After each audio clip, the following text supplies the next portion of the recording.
Tidak masuk akal kalau gerakan Aceh Merdeka berperang melawan serdadu Indonesia menggunakan bambu runcing.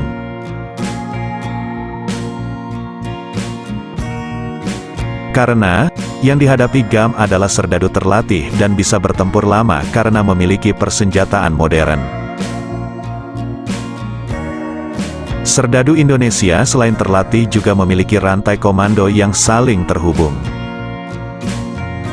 Mereka dipersiapkan dengan menu latihan untuk agar lebih mantap diterjunkan dalam medan tempur dengan medan berbeda.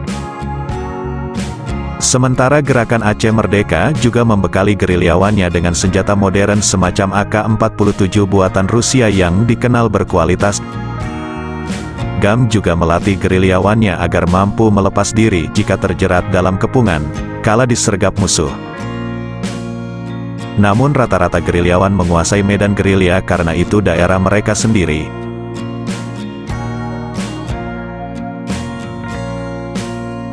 Oleh karena itu, mustahil Aceh Merdeka membekali pasukannya dengan senjata tradisional, kecuali untuk kebutuhan non-tempur.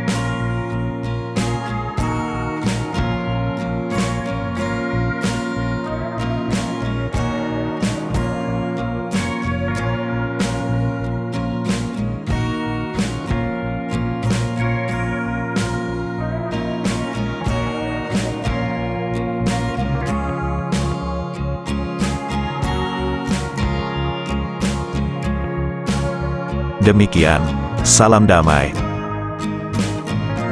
Salam Sandawari.